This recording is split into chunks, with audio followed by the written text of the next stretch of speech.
Awesome. All right, let's get started. So hello and welcome. Tonight I have the privilege of introducing Miss Katherine Parker, who will discuss her research with us. Katherine is a PhD student in anthropology at the University of Tennessee, Knoxville. Originally from Spartanburg, Katherine graduated with her Bachelor of Arts degree in anthropology with distinction in archaeology from the University of South Carolina in 2014. Her research explores the relationship between moonshining, identity, and landscape in South Carolina Lowcountry. Katherine, thank you for joining us tonight, and I will pass it over to you to start your presentation. All right, awesome. Thanks, Jessica. So hi, thank you guys so much for having me. I'm really excited to be here talking with you guys. Jessica had shared while we were waiting that a lot of you guys had seen the article that came out about the work that we were doing.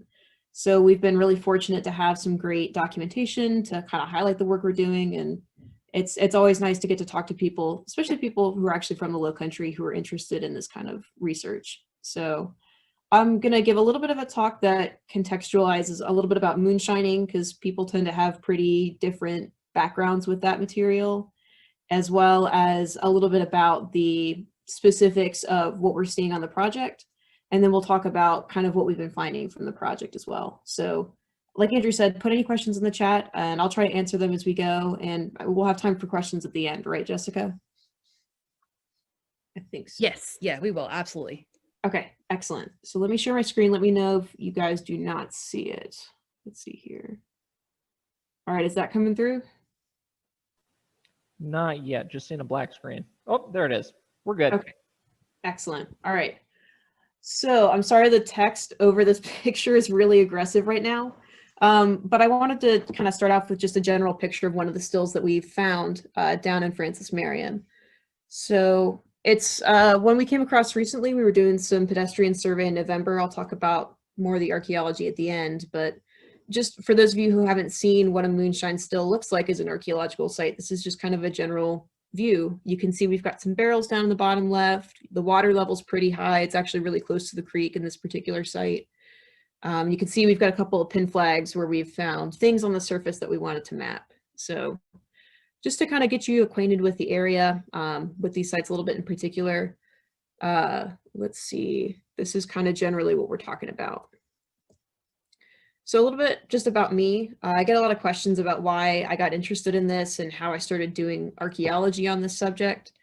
Like Jessica mentioned, I got my degree at South Carolina doing archaeology. And shortly after I graduated, I started doing what's called contract archaeology, or CRM. You'll hear that term too. And so I was working for a firm up in Raleigh called Archaeological Consultants of the Carolinas. And they do a ton of contract projects for people like the Forest Service. And so we're out there constantly, you know, day after day, hitting the ground, digging these test holes that are essentially about 1 foot in diameter all across the forest just to see if there's archaeological sites or not. And when we find archaeological sites, we document them, we send it off to the state. And, you know, we kind of assess whether those sites might be significant cultural resources or maybe just your run of the mill. We've seen a million of these site types and we don't really know anything different from this particular instance of a kind of site. And so we came across, let's see, about 3 moonshine stills on this project. The picture up in the top left is one of the ones from 2015 when we were out there on the survey. And I mean, this one is actually a pretty decent size still. It's pretty sizable. It's about 30 feet by 30 feet. It's got a pretty big footprint. And when we went back to the office to write up the report after the survey finished, I was frustrated that the rest of my coworkers weren't really as interested in these sites as I was. I didn't realize that there were archaeological remains from people making moonshine anywhere, let alone, you know, the coast of South Carolina. I thought that was all mountain stuff. And so for me, it was really interesting to learn more about this history, especially as a South Carolinian, but also just to realize that, you know, this is something we can see as archaeologists. And, you know, as far as like what counts as an archaeological site, it's anything that's 50 years or older. So moonshining, we're just hitting the 100th year anniversary a couple years ago, definitely falls within that parameter. And so the more I read into the history, the more I looked up, you know, the sort of connections that these sites had to the people in the area, I just became really fascinated with the history and what we could learn from these sites. And just the fact that you know, as I learned more, this really is a very important part of our country as far as making moonshine goes. And I really hadn't seen any sort of documentation about that, you know. So I wanted to really help tell the story, both as an archaeologist and as a person from South Carolina, and just to try to see what else we could learn to fill in the gaps in the historical record that we do have. Because there's a lot that archaeology can really do to help us either change the narrative, add to the narrative, you know, that we already have. And especially when you think about something like moonshining, the records we have tend to be on, say, like the criminal busts or people who get in trouble for moonshining or other sorts of activities related to the illegality of moonshining.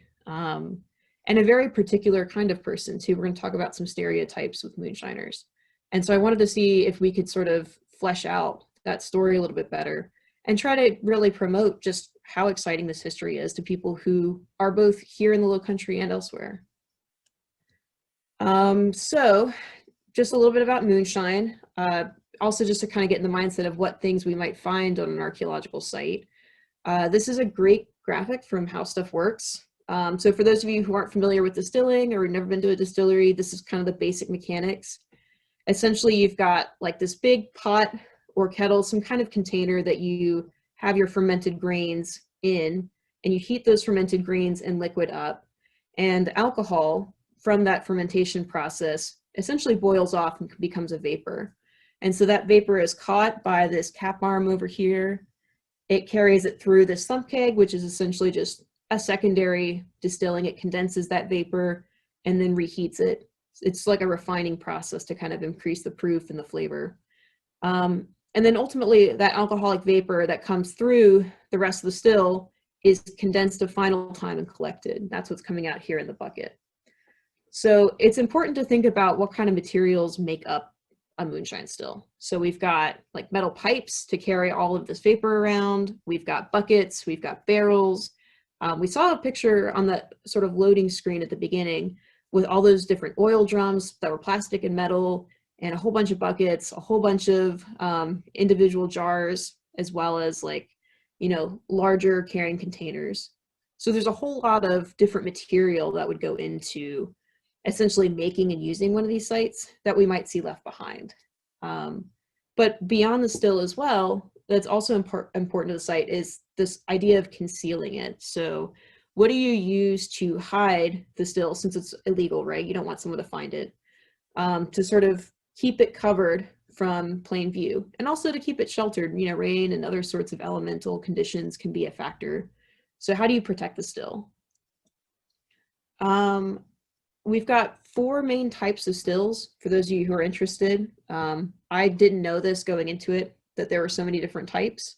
What most people tend to think of when they think of moonshine stills are these pot stills over here on the left.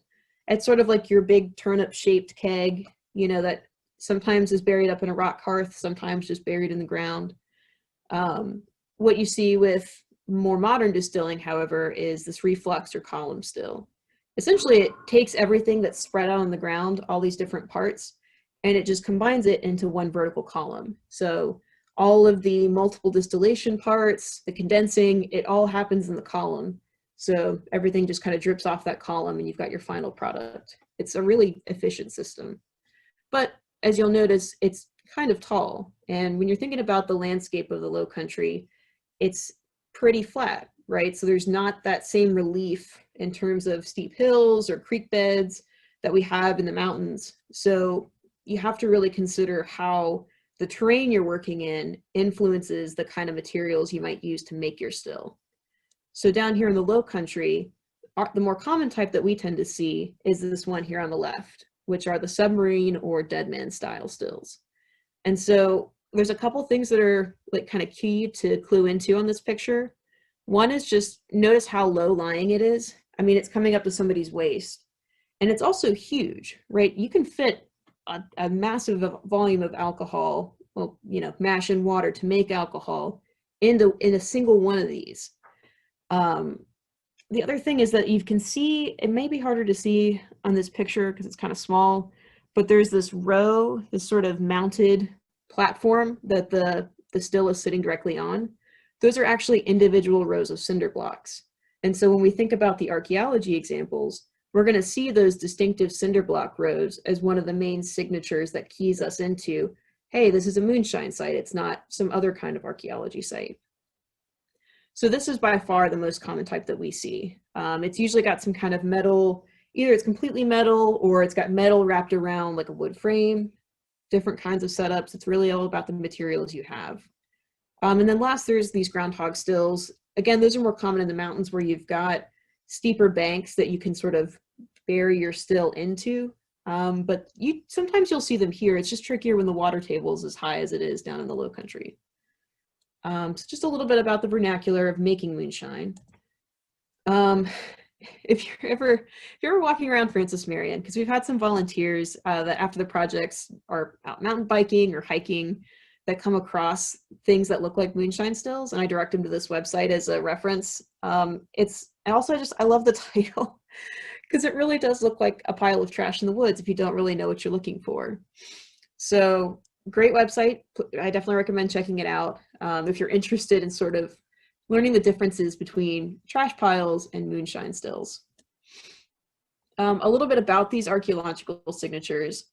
So like I mentioned, there's those distinctive cinder block arrangements, right, that the stills themselves would have sat up on. And the reason you've got them sitting on cinder blocks as opposed to the ground is because, like I said, the water table's pretty high.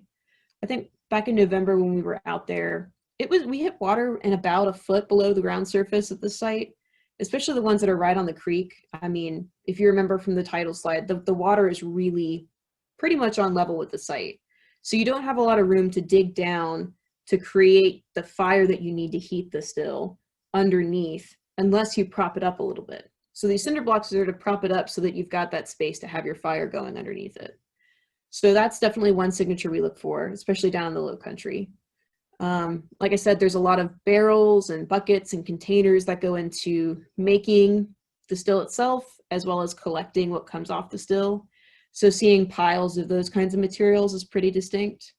We'll see a lot of metal nails and rivets, both that were used to hold the still together, as well as things from like the sheet roofing that tends to go over a lot of stills. It's a pretty common way to hide it, or other sorts of structures that might have been built to, keep people dry as well as the stills dry while the still is in use.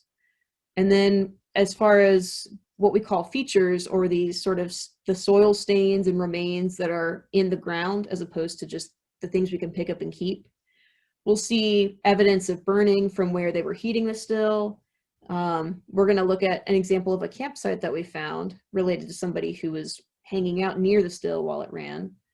And we'll see features related to concealing the still. So there might be dark soil stains where posts or other sorts of wood supports would have been dug into the ground to, create a structure around the still itself. So that's a little bit about sort of the sites and the archaeology as far as that part of it goes. I want to talk a little bit too about the history as well as the people involved in this. And so before we get into the specifics of the people in the Lowcountry who are involved in the particular sites we're talking about, I want to talk a little bit more broadly first about some of the stereotypes with moonshining. There's been a really interesting sort of shift, I think, in how we think about moonshine in the last couple of decades. Probably about the last couple of decades. There's been a real change in how we conceptualize moonshining and moonshiners. So I want to sort of address those stereotypes and sort of highlight them so that we can talk about what the bigger picture is of this going forward is. So probably most people have either seen or heard of things like Appalachian Outlaws or Moonshiners on Discovery. We've got these very big reality programs highlighting modern people who are doing this activity. There's probably at least a few people who recognize Smokey and the Bandit, other Burt Reynolds characters, White Lightning, from 60s and 70s, talking about people who are more on the bootlegging side of things, running the alcohol between different places. There was a movie that came out fairly recently, about a decade ago. Gosh, it's been a decade. With Shia LaBeouf called Lawless, which is highlighting moonshining that was happening in Franklin County, Virginia. So again, it's still mountainous, but it gets out a lot of the the common themes that we tend to associate with people who make moonshine, which are, we tend to associate moonshining with people who are from the mountains in Appalachia and people who have Scots-Irish heritage. So there's a lot of like Scotch whiskey, Irish whiskey, people bringing recipes over from the old country. I think an outlander, Jamie, is making moonshine in the North Carolina, hinterlands. So there's lots of passive references to this, both from, literally from the time that it's happening during Prohibition all the way up through today. And there's been this almost split that has, devolved about the people who make moonshine.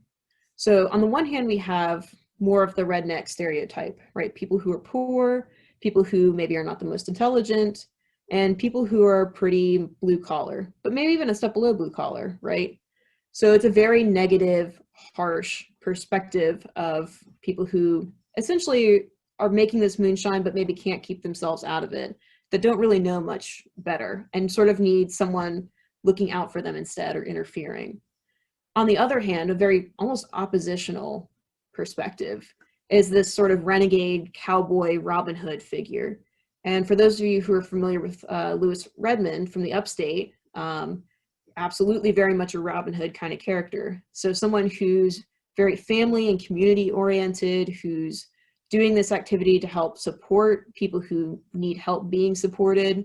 They're exploiting sort of big government and external influence in the community, big money, to be able to provide for people on the local level. And so it's a very much like, they're very different perspectives. Like one, they're given a lot of credit. They're very intelligent. They're very, successful and profitable. But on the other hand, you've got more the antiquated, not very successful, not very intelligent stereotypes. And so this doesn't really leave a lot of room for understanding people as real people, for one, and sort of looking at just the full range of people who make moonshine, because literally everyone, it seems like, is making moonshine at different points in time. So let's see. Oh, am I missing a slide? I might be. I am. Dang it. All right. Well, I don't have all of my slides, unfortunately. But as far as people who are actually making moonshine, for those of you who've read the article, probably got a little hint of this too. We're seeing people who are making it in the Lowcountry as well as the mountains. We're seeing people who make it in Nevada and Canada and New York, in urban places and rural places. I've got a really great article that I had found about, I think it was a building in Minneapolis. There was some kind of modern development happening, and they found what appeared to be a moonshine still in the basement, in the foundations of this apartment building. And they had managed to run, like, essentially the vapor that comes off of the still, like not the alcoholic parts, but like the smoke and stuff, run it up through the building, through a pipe to be vented on the roof. It was like crazy elaborate setups. So you've got people making it in all different places. You also have people of all different kinds of backgrounds making it too. So in addition to Scots-Irish heritage, there's a very strong French heritage. As we know, like settlers along the Santee, very much more of a French persuasion than English colonists or Scotch-Irish. There's also African traditions of making alcohol that come into play. As we know, as the 18th century and 19th century go along, the population of South Carolina becomes overwhelmingly Black due to the high population of enslaved. And so the people who are enslaved in South Carolina absolutely have their own traditions of making alcohol from Africa and other places. And furthermore, as we sort of move through changes in how alcohol is made legally and not legally through time, the people who end up making alcohol more and more in the 19th century are actually plantations, and it's the enslaved labor on the plantations, those bondspeople, who are responsible for making and distilling alcohol. So I had a great picture of George Washington's master distiller, who was an enslaved man. And they've started to do that more recently in their interpretations, talking about the role of enslavement in distilling in the colonial period. So that's, if you're interested in learning more about that connection, Mount Vernon's got some really great resources on that. Anybody who's familiar with Jack Daniels, they have been doing stuff since about 2017, talking about Nearest Green. Nearest Green was a formerly enslaved person who taught Jack Daniels how to make whiskey. and specifically how to make Tennessee whiskey, which is the trick of using charcoal to filter your whiskey. So, you know, absolutely, we cannot deny that there are multiple different traditions that go into making alcohol, legally and not legally. So, as far as the evolution of making it, distilling really becomes more of a male-oriented sphere. Women and men are both making it too, don't get me wrong. But what it started out as more of a domestic science. It's part of cooking and, you know, kitchen work. So women and indentured servants and enslaved are really sort of the main labor for this. But as you start to get into Enlightenment and more interest in science and chemistry in the natural world, men start to take over things like distilling and doing it, and they start doing it on a larger scale. So instead of making your own beer or cider or brandy for your household or maybe your community, you're starting to see more commercial distilleries pop up, and, you know, people who are doing it on a much larger scale. And plantation infrastructure, especially in South Carolina, is very important in helping that commercial distilling really scale up to the level that it does. Without that labor force, you really cannot produce the volumes that you need to be able to sell it profitably. So as that, you know, production ramps up, ABV ramps up, you start seeing more hard spirits instead of beers and ciders. And that kind of underpins a lot of the really complicated history that leads to Prohibition, that I will save for tonight because it's a lot. But if you're interested, I do a non-credit course online that talks about some of the history and has a little bit more time to go through some of those. But suffice it to say that there are a couple main pit stops along the road that we think of when we think about the history of getting from distilling when it's legal to the big moonshine boom that happens. So everybody knows there's the Whiskey Rebellion, 1794. It sort of heralds what will cause big upticks in moonshining throughout our country's history, which is moonshining is really starting to pick up as a response to taxes that get levied against alcohol and distilling. So Alexander Hamilton's on here because he's responsible for the tax in the 1790s that incites the Whiskey Rebellion. His idea is that we'll pay for, you know, for the reconstruction that we have to do after the initial American Revolution, and also help get our country profitable and create more credit. And we'll do that by taxing this product that everybody will probably pay for, even if it's expensive, which is alcohol. A lot of local distillers, and especially people who were distilling not commercially, found that it was not profitable to be able to do that, and found that the tax was really an infringement on what they felt like were their rights. So there's a big uproar, insurrection that results from the tax. It's eventually repealed. But there are several instances again and again where taxes are put on distilling and on alcohol consumption that lead to, again, people who either want to distill and just don't like the idea of paying a tax, or in a lot of cases, it's not even profitable to make alcohol and pay the tax, especially if you're a smaller operation. During the Civil War, that's a big issue as well. There's the issue of the grain shortage on the one hand, where there's not a lot of grain going around. War is not really a great time for agriculture. And so there's a ban initially on distilling that happens so that the grain that would be spent to make alcohol can be used to make food. There's leads to a lot of backlash and, you know, black market making of alcohol, and people raiding hospital supplies and medicinal alcohol, things like that. It's very chaotic. And you get to the point where like on the black market during the Civil War, I'm trying to think, I think like a gallon of alcohol, a gallon of whiskey during the Civil War during 1862 went for, I think it was like $20, which is an insane amount of money for the Civil War. Even when you think about inflation that happened during the war, I mean, that's a lot of money that you can make from a single gallon. So it's very, very profitable to circumvent these laws and to still have access to a market that's very willing to pay for that product. It's not really until we get to after the Civil War, the 1890s, where we start to see laws that are specifically targeting alcohol as sort of a, I don't know, like a social ill. Then it's something that just the government wants to make money off of. So the South Carolina dispensary system went into effect in the 1890s under Ben Tillman, who, there's a lot of rise in prohibition sentiment, not temperance, but teetotaling. And so his idea was to consolidate alcohol under government control.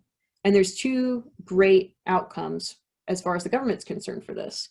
One is they get to restrict on sort of an ideological level who has access to alcohol and who, doesn't, because they set up these state dispensaries where you have to get a special license to buy alcohol from the dispensary, usually a medical license or a prescription. And second, it means that all of the money that can be made from alcohol, legal alcohol at least, is consolidated within each county and ultimately the state. So it's very, very, very profitable enterprise. And that's just considering the money they're making off the legal market.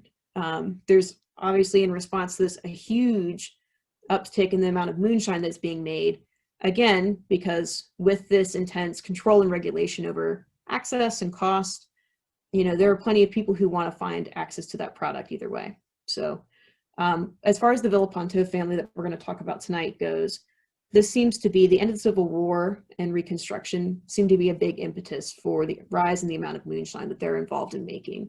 And the same it goes for the other families in the Lowcountry who are heavily involved in this activity. And the South Carolina dispensary system flows quite nicely into national prohibition just a few short years later. So already at the time when the rest of the country is getting dry, South Carolina has been somewhat dry, and particular counties went dry early on. And so because of this early, drying up of alcohol, they already, the moonshiners in particular, had networks and resources and infrastructure to make illegal alcohol out of the way and distribute it on a fairly decent scale, at least regionally, so that when you get to national prohibition, it's so much easier to continue to scale that operation upward and just continue to, add money and political power into that operation to continue to expand that operation. So it sort of feeds itself at a certain point. But the dispensary system is really sort of the impetus for all of this. And that's why South Carolina is one of the regions that probably had one of the largest moonshine producing areas of the country. And I think that this dispensary system is a really big part of why they are so big. Okay, so Bloody Berkeley, how are we doing for time? Okay, good. Whew. Andrew, are there any questions, by the way, at this point? I feel like I'm just racing away. No questions so far. I mean, this is incredibly comprehensive. I didn't realize there was so much history here. This is very impressive. Sorry, there is a lot of history. There's so much. I wish I could do more, but it has so many connections, like both on the national level, the local level, the state level. It's a really fascinating history.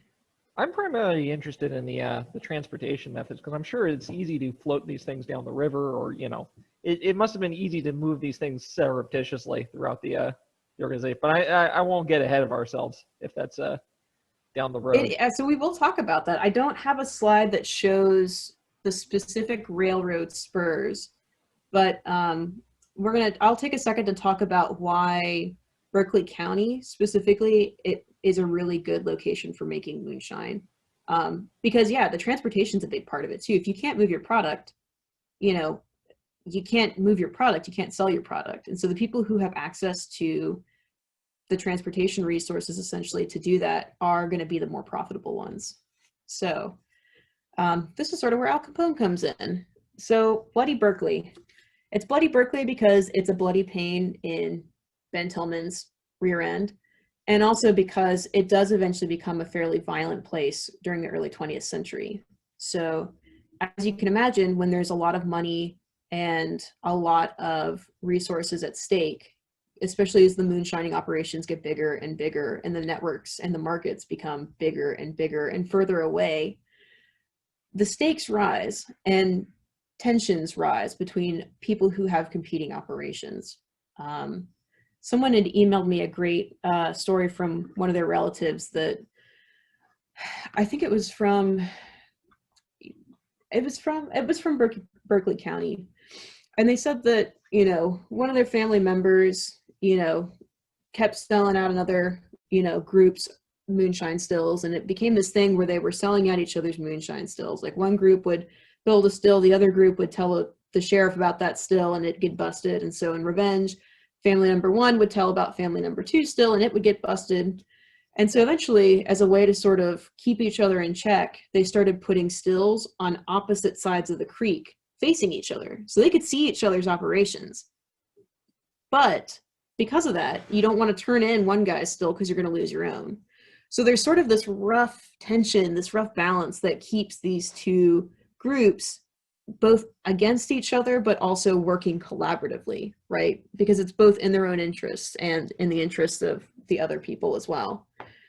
So as far as the families that we're particularly looking at from this archaeological project, the Villaponteau family is one of the main operators in Berkeley County, and they're sort of pitted against the McKnight family, which is another main operator.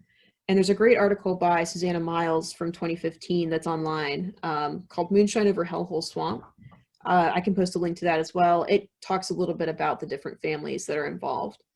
But you've got the Villaponteau family who's been here since 1701. They're French Huguenot. They came over from Aquitaine, France. They actually owned a really big brick-making plantation on the Back River. It's now what is the Joint Naval Base in Charleston.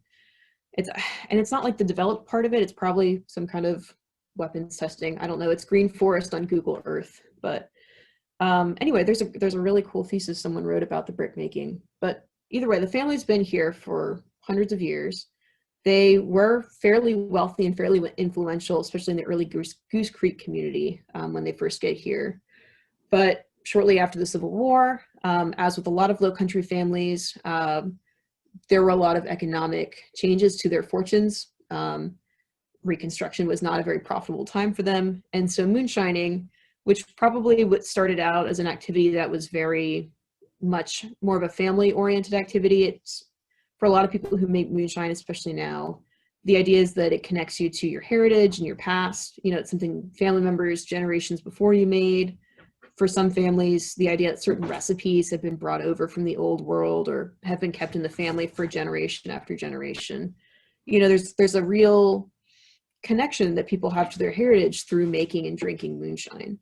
And so I think I'm still working on putting the documentary pieces together, but for the Villaponteau family, there's clearly a shift in sort of what they're doing before the Civil War, what happens after the Civil War ends, and how they get very heavily involved in making a very large amount of moonshine.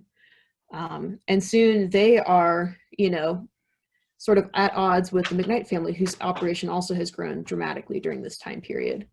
And the McKnights are the family actually that has the direct connection to Al Capone. So it's a little bit of a misnomer from the article. Sometimes that happens.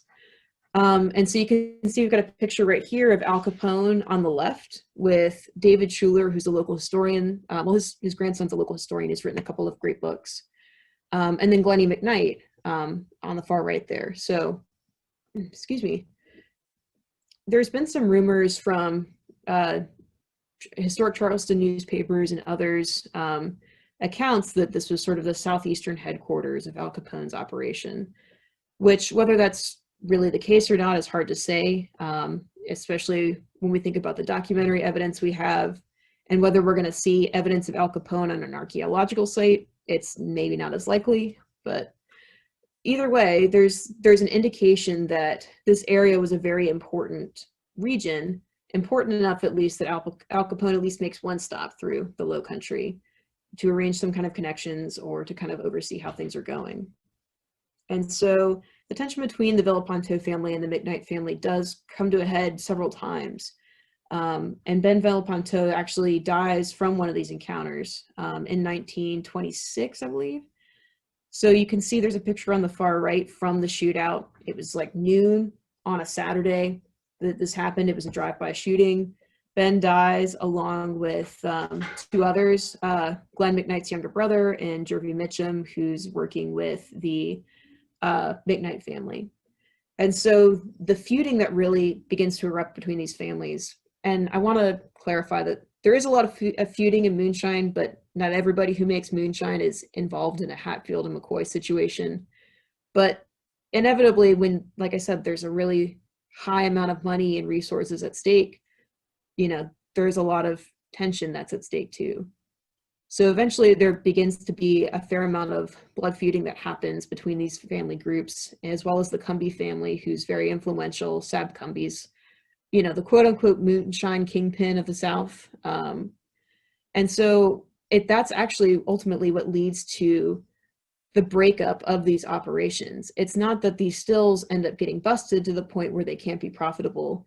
It's that people are going to jail for murder or going on trial for murder, or attempted murder, and ultimately bribery, that leads to a lot of these main members either being incarcerated or killed.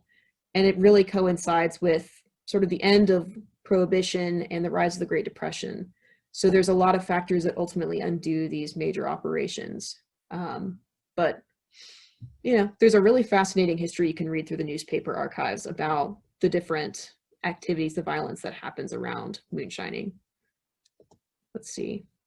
So the Villeponto family operation, like I said, that's what our project particularly has been more focused on, just because it's obviously a very dense and complicated and fascinating history, and it's hard to really tell all parts of the story at one time. So we've been focused mostly on this particular family group, since a lot of the archaeology sites that we have been finding were connected to them.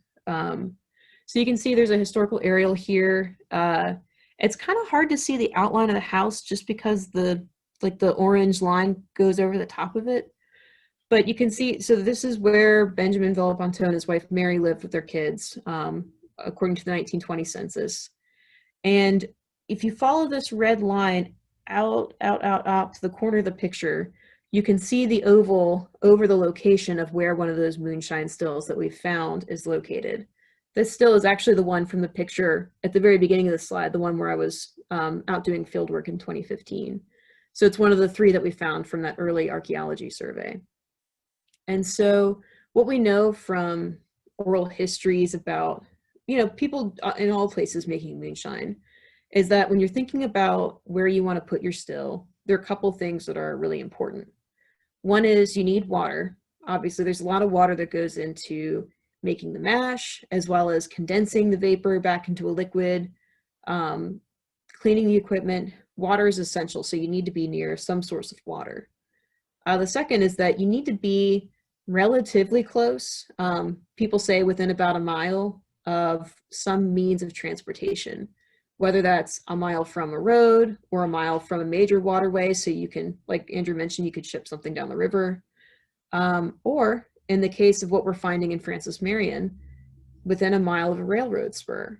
So it's been fascinating to really realize how much this activity is connected to the early timber boom in the 20th century. You really can't have one without the other. You know, you need these transportation networks to make activities like this happen. So we've been able to use something called LiDAR, which is essentially, you use a drone or a satellite to create, it shoots lasers down at the Earth's surface and it measures how those lasers return. And it creates like a topographic relief map of the Earth's surface. And the laser, the light that goes through moves through vegetation. So you're not getting it bounced back by different trees, but you can actually get down to the Earth's actual surface. And you can see relief. You can see low spots where waterways are, and they look really nice and smooth and glassy. I wish I put a picture of LiDAR in here. And you can see the railroad spurs, or what used to be railroad spurs back in the early 20s, bright as a light. They look like these big raised bright lines, almost like rice dikes kind of do. And they're just as straight. And so we've been able to see that a lot of the moonshine stills we're finding are within a pretty close distance of a lot of these railroad spurs, which makes sense for a couple of reasons. For one, it's an easy way of transporting something. You know, when you're thinking about how you're going to get your moonshine out from your still, you want to leave a pretty minimal trace, right? You don't want someone who's driving down the road to be able to look out and say, oh, there's a bunch of vegetation that's smushed down here, or there's a dirt road going off this road. I wonder where that goes. And then lo and behold, someone ends up at your still who's not supposed to be there. these railroad spurs are already there. The timber companies were paying to have these laid so that they could have large stands of timber, as well as the naval stores that are being made out on site, hauled back into the camps, into the sawmills to be processed. So these are private company railroads, which means they're not regulated unless they're regulated by the companies. And it means that they're getting pretty limited use. So, and they're going out to pretty remote parts of the forest as well, because the goal is you're bringing these really far away trees and pitch and tar and taking it all the way back to the central location. So this jives with what historical records have said about other parts of the country, like West Virginia and Kentucky, that railroad spurs are a really big way that people are able to move moonshine through. And if you think about it, if you need to get the moonshine out to other parts of the countries, a railroad's a pretty efficient way to do it. Al Capone is very heavily invested in railroads. And so we've got a pretty good idea that this is how the main transportation was really happening, was not necessarily along roads, but along railroads. So when we're thinking about where a still site might be, that within a mile is usually important in terms of being within a mile of how you get it out, or in this case, Ben's house. So if you look at this map on the right, we've got about 5 stills. We're up to 7 now. We've got another 2 in here that we found recently. Excuse me. So all of these are within about a mile of Ben's house, which means that for him, in terms of maintenance, it's really easy for him to make a round where he, let's see, he's able to walk right into his backyard. We can see from this aerial photograph, check the still back there, so he doesn't have to hang out at the still all day to run it. Or just pop across the street here, check out the still down here or down here. This road that kind of runs east-west along the south boundary, that is a historic road. That's the original route that it ran in 1910, according to Postal Service maps we've looked at. And this road up here that kind of runs northeast to southwest, that a couple of the stills are located along, is fairly close to its original path from the early 1900s. So it's a little closer to the still that's over here, 623. So the still wasn't originally that close to the road, and this road that makes a V is a new road. So they're close to roads, but they're not that close. So we've used some historic maps to kind of compare against the area and try to figure out what would have been the easiest points of access if you're going to check on the still as well as carry things to and from that location. Okay, I'm going to spend like 2 minutes just kind of highlighting some of the stuff we found so far, and then I'll open it back up to questions. So let's see a little bit about the project. Okay, it's very text heavy. I apologize in advance. Excuse me. So essentially our project goal has been to look at the different ways that clandestine liquor production or moonshine production is happening in the South Carolina Lowcountry.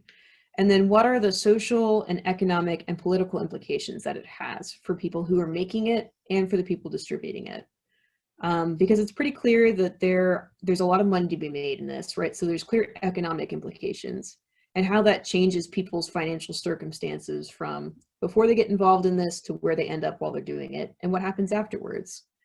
The social dynamic as well, sort of who gets involved in these activities, who forms these groups. It's very family driven, as we're kind of picking up from the documentary records. So how do those connections between these different families get formed? What's the historical basis for that? Things like that. And then politically, what are the implications as well? So there's an avenue of the research as far as looking at how things like press labor, there's a lot of prison labor that goes into building the railroads and a lot of the infrastructure in the area during the 20s and 30s. So what are the political motivations behind having people who were formerly enslaved as prison labor in these spaces? And then what's their involvement in the activity as far as the moonshining goes as well? And what's the historical relationship there, and how is that being changed by moonshine being added to the equation? So there's a lot of different facets that we can look at with this project. And the archaeology really allows us to get a better sense of both the extent of this activity on the landscape. So we can look at a map of where all these sites are located and think about the relationships that those sites have to each other. So like we saw with the house, we can kind of get a sense of where people would have been living, how people would have been accessing these sites, and kind of get into the mindset of the people who made the moonshine and try to better understand how they saw that space as they were using it. And we can also look at the extent of how much moonshine was being made at those sites at particular points in time, and how certain sites continue to be used. The site that was featured in the news article, we found green rubber garden hose. That's not old. That's not 1920s garden hose. So clearly these sites have a life beyond this particular period of moonshining that's very popular. And so what's the connection between the people who are using those sites in the past versus now? And how do those places get chosen to be used again and again? And then of course the archival history is super important in understanding, you know, how land was owned and that ownership was transferred through time, where things would have been, like historic roads and railroads, things like that. Looking at court records for who was involved in this activity and how they got busted for it. And then the oral history is the part we're very much trying to build into now, which is we're trying to identify more descendants who are willing to talk about this and who are interested in sharing their history, and really kind of connect how people in the present think about the people in the past, and, you know, as much as like trying to get stories that explain how this was happening in the past. Okay, how are we doing, Andrew? So we're actually getting some questions in now. So if you want to take a little break here, I can ask a few of them and we can sort of go Let's through. do it. I need to ask, was vandalism or thievery a problem for moonshiners? And if so, how do they protect their stills? So definitely a problem. In some cases, it's trickier to prosecute. So people are putting stills on their own personal property in a lot of cases because it protects them from things like trespassing, and in a lot of cases from things like vandalism, because it's really easy to prosecute someone for trespassing than it is for, say, busting a still that isn't on your own personal property. And then like the anecdote I mentioned at the beginning, people tend to harass each other if they're rival operations. So you get situations that tend to be fairly unique in terms of combating that sort of vigilante violence against other operators. So yeah, absolutely. And sort of a related question from Bill. Frequently, crooked public officials are critical to the success of criminal operations like this. What was the Berkeley County picture? So, you know, was there any crookedness in Berkeley County around this? Yes, or there is. is there any evidence of that? Oh, absolutely. Oh, okay. I wish I could remember the senator's last name now. It's Dennis something. So the Villepinto family operation is in fairly good with a state senator, Dennis something. He's from the Lowcountry. And so he's really the source of a lot of political protection for the family and their operations in the county, in terms of like helping to deflect sheriff attention from them and onto other people who are smaller or rival operators. And ultimately, as the sort of blood violence, the feuding erupts, the senator's son is, I think he's got a mental handicap of some sort. It's alluded to in the newspaper. He's shot during one of these encounters as the McKnight family operation is trying to intimidate the senator out of supporting the Villepinto family's operation. And so that really draws attention to his role in sort of covering up and providing protection for these families. The sheriff is involved with it as well. There's been some really interesting letters from, you know, the governor's office to Berkeley County, really insinuating and highlighting their incompetencies in dealing with this activity. So absolutely, absolutely, at all levels. And I'm sort of ignorant in the ways of moonshine, but, you know, moonshine has a reputation for, you know, either being dangerous with respect to, you know, I think the expression is like red is dead if you're using like an automobile radiator for moonshine, and also has a tendency to explode is sort of the popular. Is there any archaeological evidence of that, or how common was that in practice, or, you know, do you see signs of that? So it's fairly variable. The thing with radiators is that the volume is pretty small in terms of what they can make. So while you probably have smaller individual, like making moonshine, you know, bigger than their own consumption, but not as big as some of these like major operations go, that are probably using things they can scavenge like radiators. From the sites we've been looking at with this project, we're seeing things that are much, much, much bigger scale. So they're usually hand-built components that hold like hundreds of gallons instead of maybe like 30 or 40 gallons. That's impressive that they can build such large things, you know, just out in the middle of the swamp or what have you, and just set these all up. It's Absolutely. fascinating. People are bringing, so the cinder blocks that we see on site, they're actually hand pressed. It's almost like a hand cement mixer, if you guys have seen those, where it's got the little two wheels so you can pull it around. They sell those in the Sears and Roebuck catalog. And you literally bring out your cement mix and you bring out your little press and you make these cinder blocks on site. And they cure within about 24 hours and they can hold 60% of their weight within about a week. So you're bringing a lot of resources into these sites to set them up, which really speaks to how intensively and how long they use them for. Of these sites, what are the earliest, or, you know, what's the earliest evidence you have, you know, of this? You know, clearly there's Prohibition type, you know, late 1800s, early 1900s, or what have you, but what's the earliest site you've seen? That we've definitively been able to date, the cinder blocks that we have that date to 1920, their end date is 1926. It's 1892 to 1926. That's the most concrete date that we have, which is ironic because it's made from concrete. But we've, as far as the earlier iterations of these go, they absolutely do exist. They're harder to see archaeologically, either because the materials they're using, you know, might break down, they're more organic, so they might be more wood-based, thinking like wood barrels instead of steel drums. But also, they could be, if they're not busted, they're going to be repurposed in a lot of cases. The things we tend to see left behind are the things that either don't remain operational because they break up accidentally while you're making the product, or the sheriff busts them and you just leave the trash there, or it's too much of a pain to haul it out of the woods and onto your next site, or it's just not repurposable. So with the earlier sites, a lot of that material can be repurposed and tends to be. So we haven't found as many clear archaeological signatures that predate that. Gotcha. And Bill has another question. Besides Villafante, are there any other local or infamous or famous moonshine characters in Berkeley County, or, you know, any other big names that we should know about? Glenn McKnight and Sab Cumbie, absolutely. And there are definitely more. Those three probably get the most attention for being sort of the biggest producers and sort of the most infamous in terms of the violence and the resources that go into their operations. But yeah, Sab Cumbie, Glennie McKnight, and Ben Villapanto, for sure. That's great.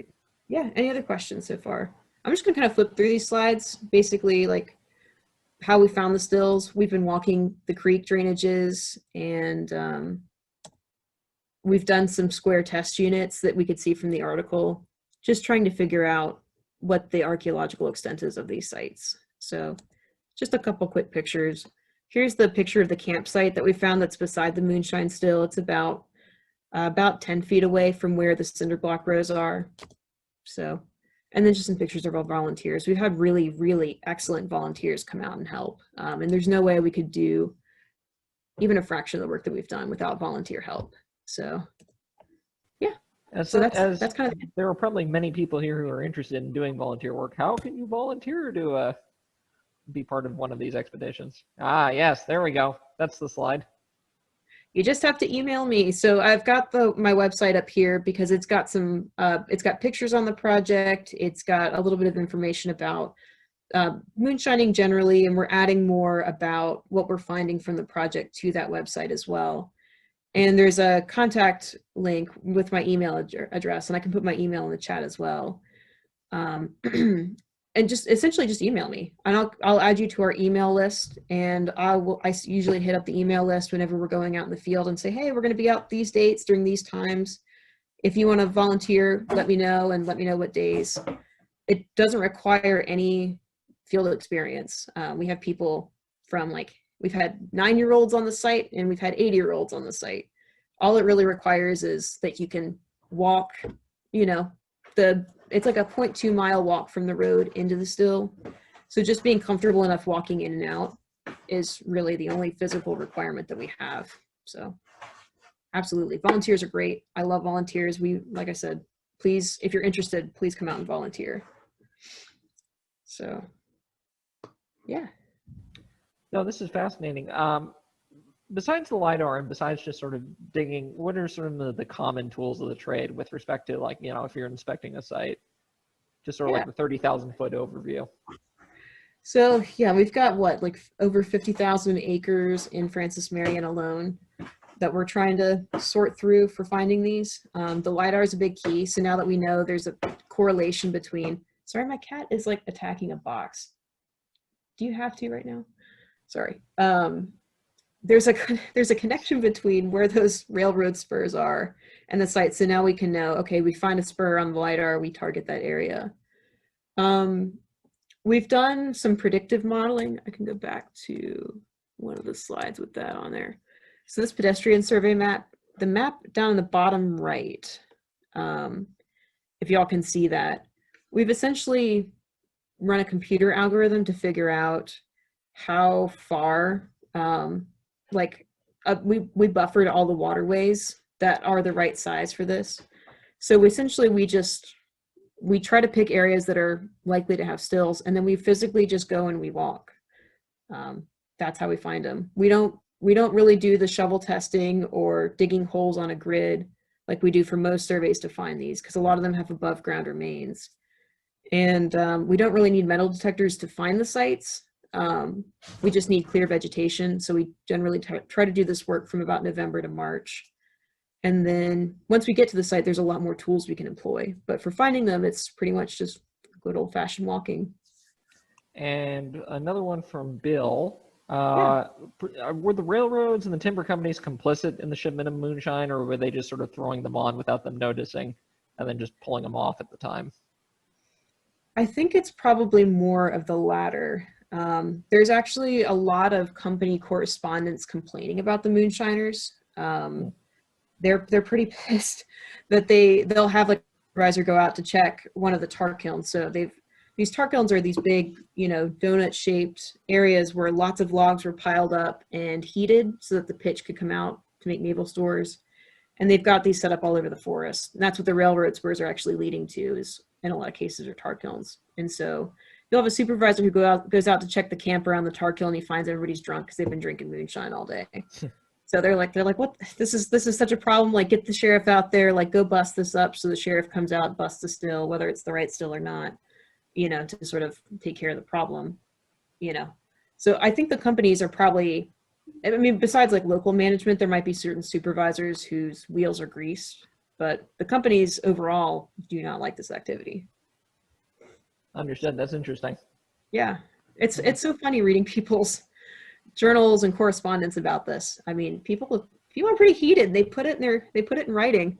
Where do you find these journals, or like where do you find those primary source docs? Let's see, there's a couple of great printed books that are publicly available that I've used. The Forest Service has some really great records as well from the timbered companies. And then some of them are just available through like general online repositories. So a lot of it's just I've done through Google. Like, the company name, like Atlantic Coast Lumber Company's big, the Tuxbury Lumber Company and E.P. Burton are the three ones in this part of the state that are working. So if you Google those in correspondence, you can kind of go down those rabbit holes pretty easily. So yeah, any other questions? We got one more from Robert, and this is a statement/question. He points out, during the Great Depression, many families in rural Berkeley and Charleston County ran small stills to generate cash. Is that something you've seen with respect to, like, have you seen like, hey, look, it's a small family operation or something like that, or something you noticed out there aside from these big operators? From the archival records, absolutely. From the archaeology, not so much. There's definitely been oral history accounts, newspaper accounts, and other sorts of records indicate there's individual families, or there's a single mother in one case who's running a still with another guy in the area. So there's the Great Depression, even though Prohibition is technically ended and it's not quite the same profit margin to make moonshine as it was when it was illegal. you still have people doing it. I mean, you have people doing it now. It's never really stopped. It ebbs and flows. As far as the archaeology goes, because not a lot of archaeologists have really bothered to record these as sites, that's one of the problems we're running into. It's hard to really have a big data set that we can compare and say, okay, this is a site that looks like it was used for a big operation versus a site for a smaller operation. And sometimes with smaller operations, they tend to get folded into people's houses or outbuildings right by houses. So unless there's been enough archaeology at those particular sites to really, you know, indicate something around the lines of distilling there, it's hard for us to see those smaller signatures. So the ones we're going to see are the ones people are kind of putting out away from their houses, which tend to be a little bit more intensive operations. But it's still forthcoming. You know, we're trying to kind of help galvanize some of our volunteers to, you know, collect information on stills that they find either in their backyard or, like I said, out on hiking trails. People come across them a lot. So as we can kind of build up that data set, we can get better ideas about the different scales that happen. So yeah, great question. No, that's fascinating. Great. Yeah.